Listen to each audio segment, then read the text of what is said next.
Hello students, welcome to the video lecture on Unit 1 Operating System Concepts. You must be wondering where madam is sitting, right? Now since we are meeting on virtual platform, I decided to make this particular video in computer lab of ISM. Okay, so now we will start with the presentation.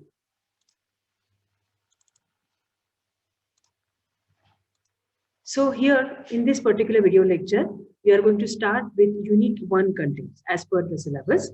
Let us have a look at the contents of Unit 1.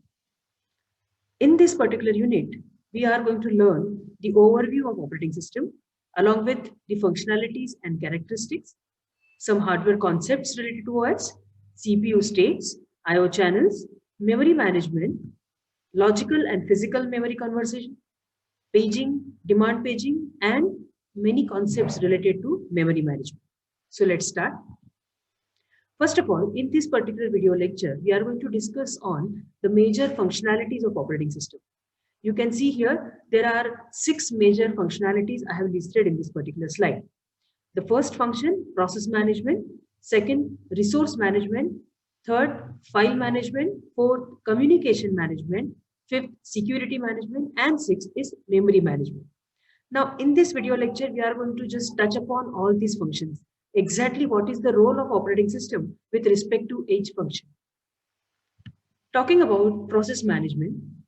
In process management, the basic processes which operating system handles are the first and very important process is booting, then opening a process, saving a process, installing certain processes, copying a process from one location to another, printing certain files or certain documents, and sending certain documents from one location to another. So there are many minute level functions in line with process management, which we are going to talk in detail in your unit number 2. Today we are just going through the functionalities of OS. Second function is resource management, which is very important function of operating system. Whatever resources are there in your system, may it be a desktop machine or may it be a laptop, all the resources should be allocated to the requesting process as per the requirement. Now here, which resources I'm talking about? Installing drivers required for input, output, memory, power, communication devices. And essentially, I'm talking about the resources such as CPU, physical memory, that is your RAM, right? And the I/O devices. All these are the various resources which are getting requested by the user in line with the process, and then operating system has to work as a manager in allocation or rather in allotting these particular resources to the requesting processes. The third and very important function of operating system is file management. Naming a file, creating a folder, naming a folder, locating a file, storing a file, then maintaining various attributes of the file, such as size of the file, type, it means extension which is given to the file, when the file was created, when it was modified, what kind of protection is used to that particular file, whether it is read-only or whether it can be edited, and certain passwords to the folders. So these are some file management utilities which are offered by the operating system. Coming to the next function, communication management.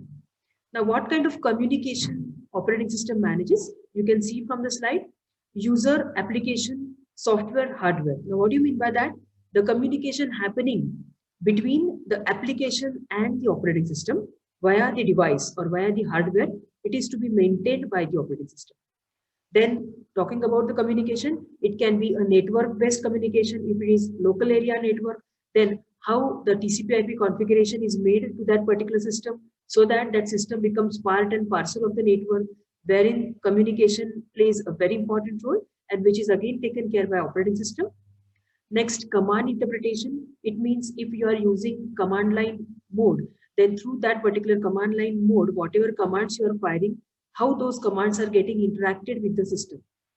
Downloading, uploading, all these are nothing but various aspects of communication which are taken care by operating system. Coming to the next function, security management.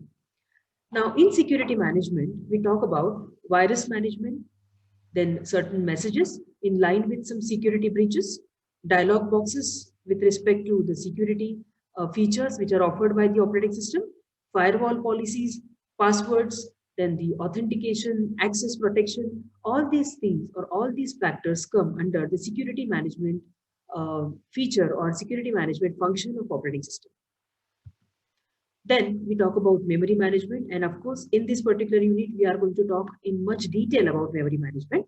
But just to have the what I can say, the beginning of this particular function, we will be talking about the two types of memories here, how two types of memories are managed by operating system, that is primary and secondary. Then we will also see what are the different types of memory management techniques with respect to paging, segmentation, okay? And we will try to understand in much detail what is a page, what is a logical memory, then what do you mean by physical memory, what kind of mapping is done by the memory management unit of operating system. All these things we are going to discuss in this unit.